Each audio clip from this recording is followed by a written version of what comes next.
Welcome back. You're watching The Property Show. We'll talk about Pune and Mumbai in just a bit. But first, let's discuss your legal queries with our expert of the week. Joining us from Mumbai is Amit Mehta, Managing Partner, Solicitors Lex and Advocate High Court.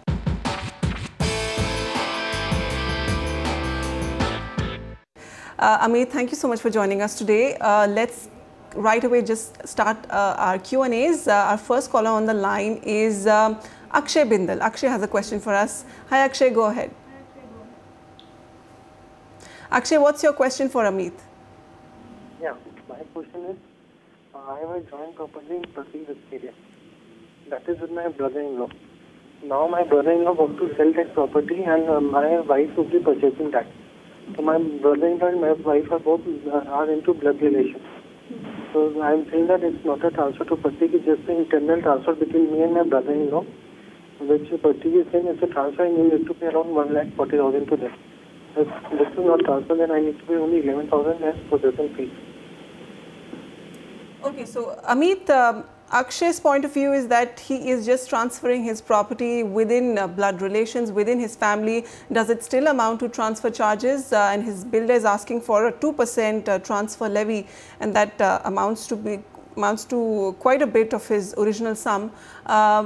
Legally, what is the right thing to do? Hi Vasudha, good evening. Hi Akshay. This problem is faced by many people in this country, and especially consumers who are buying property. Actually, the developer cannot charge any transfer fee. In Maharashtra, there is a circular which has come, which clearly states that developer cannot charge any transfer fee. There was actually no provision in law also to charge a transfer fee. Especially in Noida, if you see, any transfer that is happening, the transfer has to be done through the Noida Nodal Authority. And the Noida Nodal Authority goes purely by the bylaws of that area. So basically, if they have to charge, they can charge up to only 0.5% as per the UP Apartment Act, but not more than that. So any transfer charges is illegal. Secondly, I would like to point out, if the agreement is already registered and if you already executed it at the sub-registrar's office, then if you want to further transfer it, you can do it through either a release deed or a gift deed, and that will be liable to certain stamp duty. But otherwise, if you have to pay charges to the developer, the answer is no. You don't have to pay any charges. And if you still insist, then you can go to consumer court and file a case against it. All right, there. Next, we have Surinder Singh with a question. Hi, Surinder. How can we help you? Madam, good evening. Good evening. What's your question? Right now, I'm calling from. My question is, I need one specific help from you. To be paid to get the NOC, no objection certificate, for the sale of property in Kalyan in Maharashtra. I have one 2 BHK flat at Yogi Dham in Maharashtra, registered in April 11, and constructed by Ajmera Realty. The flat is completed and possession was taken in October 12. As the flat is not formed, see, I want to sell the flat. Okay, all right. And I need NOC to proceed further. As the flat is not formed, so builder is asking rupees 300 per square feet. The amounts come to be 2,77,500. Okay. And he is asking cash. Okay. And as the flat is formed, then I have to pay only 25,000 rupees. This means I have to pay 11 times more money to him. Okay, that's quite a lot. Amit, what should he do? He will have to pay 11 times more had there been a society formed in the project that he's bought into. He wants to now sell the flat. He wants an NOC from the builder. Builder is asking for 300 rupees per square foot. What should he do? Yes, the answer is that it is illegal asked by the developer. The developers cannot ask such transfer fees. There is a circular which has come in Maharashtra which states that the builders cannot ask for any transfer fee. So anyway, if he is asking for it, it is illegal. Apart from that, the cash also he is asking is again illegal. So in case he is insisting on that, you can straight away file a case of in consumer court also. At the same time, if asking in cash, you go to city civil court and get a stay on this issue. Okay, so Surinder, clearly it's an illegal attempt on the part of your builder to charge you for an NOC. The Maharashtra government had clearly clarified back in 2012 that there is no such provision in the law where the builder can charge you for the sale or resale of a property. All right, moving on, we have an email by Jayant Singhal. He writes that he has a flat in Noida, which is an under construction property. He's now looking to sell this in the resale market. Builder is asking for 300 rupees per square foot as transfer charges, which amounts to about 5 lakhs. The flat overall had costed him 38 lakhs, so that's quite a big sum. Can the builder charge me such an exorbitant amount? Amit, another similar question to what we just addressed. What do the housing laws in Uttar Pradesh say about transfer charges? See, the law prevailing there is UP Apartment Act 2010. In that act, it is stated that you cannot charge any transfer fee. The only transfer fee that can be charged is by that association of the society, and that is 0.5% of the transaction value. Other than that, everything is illegal. So any payments asked by the developer is illegal. Moreover, what do the developers do in Noida? They basically don't go and register themselves with the Noida nodal authority and give a list which is a pre-final list to them, and don't submit that final list to the Noida nodal authority. So in a way, they get an idea to circumvent in getting transfer money before that all the names are registered with the nodal authority. So they try to extract all those money from the consumers, and then finally, once they are through with all the formalities, then they go and submit the list of all the members who have bought the flats. So in a way, it is absolutely illegal, and you should not pay any such charges. All right, Jayant, so clearly it's illegal for your builder to charge you for transferring your property. There is no such provision in the law to charge you.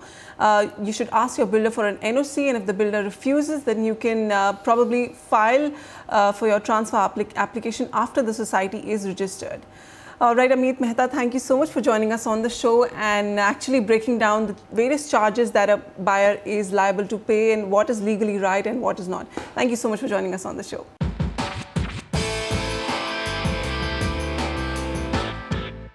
Moving on, let's get back to your question and answers. We have Atul Gavli joining us on the show. Atul, hi, what's your question? Hi, my question is, I'm looking for a 2 BHK flat around 800 to 1,000 square feet, and especially in the area of Baner area or Pashan area of Pune. Okay. And my budget is around 40 to 45 lakhs for this. And I'm looking for purely for investment purpose. So I would like to rent this property, and I'm also looking for some appreciation over a period of time. Okay, so 40 to 45 lakhs, Baner or Pashan areas of Pune, looking for investment returns. Yeah, the markets are very good. The price appreciation trends have depicted a 14% annualized return for both Baner and Bhavdan. The budget actually is going to be a little bit of a constraint, so we're recommending 1 BHK flats because if you look at the sizes are anywhere between 600 and 700 rupees a square foot, and the price points are between 5,500 rupees to 6,500 rupees a square foot. So in that price point, it becomes a little bit of a challenge to be able to offer 2 BHKs. Having said that, both these micro markets are very lucrative and will give you both end-use possibilities as well as good investor returns. Baner, for example, very close to the Hinjewadi IT hub, and Bhavdan is basically considered to be a residential area in the southwestern part of Pune. The area is located actually on the NDA road and has good accessibility to the Mumbai-Pune bypass. This area has also been in demand because of the Hinjewadi IT hub as such. Coming to some key data points, inventory overhang is very safe, 6 months and 13 months respectively. Weighted average price of Baner, of course, which has become a reasonably good premium market also in certain respects, 6,800 rupees a square foot, and Bhavdan is 5,800 rupees a square foot. Price appreciation has been 34–35%.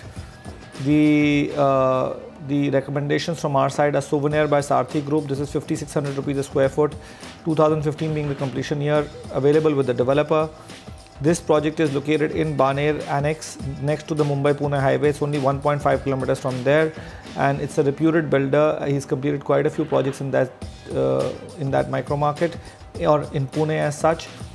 Gunbush by DS Kulkarni developers. This is project available directly with the developers and consisting of 3 towers, 2 of which are already ready and 1 will be ready in 2015. This is a reputed developer of the MMR region and it's located just 3 kilometers from the Mumbai-Pune highway. Lastly, we have Galaxy Vineet by Galaxy Group. This is a project available from the developers end. Project is approved by major banks. The completion is supposed to be in mid-2016. Okay, Atul, quick data points on Baner and Bavdhan, the two markets we want you to look at. The key demand drivers in Baner is obviously the proximity to the IT industrial sectors of Hinjewadi. Baner has emerged as a premium locality and you can expect some decent rentals out of this market given the price appreciation in this area. The other market, Bavdhan, the southwestern region of Pune, good connectivity to Hinjewadi and other areas like Kothurut, Pashan and Aund, and lots of educational institutes in this area locally. Projects you could look at: Souvenir by Sarthi Group, Gandhakosh by DS Kulkarni Developers and Galaxy Vineet by Galaxy Group. Moving on, Alok Agarwal joins us on the line. Hi Alok, what's your question? Yeah, hi, good evening. Good evening, what's your question for us? Yeah, I was looking for a purchase of a property around 2.5 bedroom to 3 bedroom for myself, being end use as self-occupation. And I was looking in the area of Bombay western side, Andheri West, Oshiwara side. And I'd have budget of 2.5 crores to 2.75 crores. So basically I'd shortlisted one property which is of Ahuja Constructions. Project name is La Amor. So just wanted to ask if there's anything better options or is this project good enough? Okay, quite a solid budget, 2.5 to 2.75 crores. Looking at the western belt of Mumbai, also shortlisted Ahuja Group La Amor. Yeah, this project actually is a good project. We recommend you to go ahead with this project as such. This project comes with luxury amenities. It's trading at a reasonable price of 18,400 rupees, but on carpet area basis. This project has got a 3 BHK on carpet area, which is 1250, which is a very reasonable size. Over here, the connectivity is very good. It is located just 2 kilometers from the Oshiwara railway station and 2.5 kilometers from the Western Express highway. We are saying yes to this preferred project and we've got 2 more recommendations for you that you may want to consider. In addition to that, let's just look at some key data points. Inventory overhang safe now. Andheri East is 22 months, Jogeshwari is 18 months. The weighted average price, Andheri East is 14,000 and Jogeshwari is 12,000 for the mid to luxury segment. Price appreciation has been almost identical, 32 and 31% or 12.5% on an annualized basis. The 2 recommendations from our side are Vasant Oasis Phase 2 by Shade Developers. This is at 14,000 rupees a square foot, available with the developer. And then we have RNA Exotica, Jogeshwari West, 13,000 rupees a square foot. This project is also available with the developer. Consists of actually 4 wings of 41 storied buildings available from the developers end. Project comes with luxury amenities and approved by major banks, and it's located only 9.5 kilometers from the Podar Institute School, Santa Cruz West. These are our 2 recommendations in addition of the choice that you made. Okay, Alok, your preferred project La Amor by Ahuja Group in Oshiwara Jogeshwari, it gets a go ahead from us. Also, the projects that 2 more projects that we are recommending for you in Andheri East and Jogeshwari West. There's Vasant Oasis Phase 2 by Shade Developers and RNA Exotica by RNA Corp. Okay, Mumbai has one of the highest rates of property taxes as well as maintenance costs in the country, far exceeding those found in other metros. In fact, the BMC considers this to be one of their biggest revenue generators. But does the city provide its taxpayers with the facilities needed to justify these costs? Nikhil Sivadas has this report. Thinking of buying a home in Mumbai? Well, putting together the crores needed to buy the house is just the first step. You also need to be prepared for the high property tax and maintenance costs that come with it. There are different thumb rules which are applied, and most of these thumb rules which you look at are basically sometimes they are very skewed towards the capital values appreciation, and that appreciation bites into the people's pocket when it comes to Bombay. Since the BMC started assessing property taxes based on capital values rather than rental values back in 2010, Mumbai's property tax and maintenance costs have risen. Depending on the location and the size of the flat, they are at around rupees 8 to 15 per square feet, the highest in the country compared to just 2 to 4 rupees in other metros. Take premium residential complex Oberoi Woods in Goregaon East for instance. With around 600 flats, the complex pays a huge amount as property tax to the BMC. We are paying about 2 crore rupees per year towards the property taxes and water charges. And we are not even 1% of this locality. We are the fraction of 1%. Just you can imagine more than 100 crore rupees must be going from this region to the corporation agent taxes. That is a staggering amount and a good example of why the BMC is the richest civic body in the country. But is it providing enough amenities to justify charging this high amount? We have come here last 10 years and nothing has been provided by the government. No drainage, no lights, no roads, pavements, or nothing is there, and it is under development still. Home buyers may pay through the nose to live in premium residential complexes, only to be stuck on bad roads and heavy traffic as soon as they step out of the gate. Experts lay the blame squarely on the local government.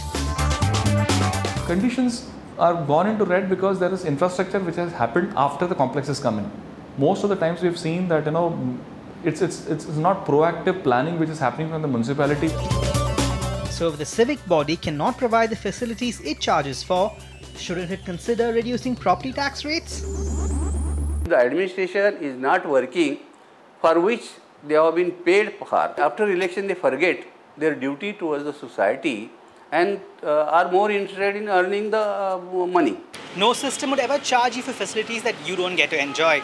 It's high time that the BMC gets its act together and takes some concrete action. Otherwise, Mumbai's future as a city is doomed to failure. From Mumbai, Nikhil Shivdas, NDTV. Alright, we'll take a small breather on the property show. Still to come on the other side. We'll evaluate your property picks in Bangalore.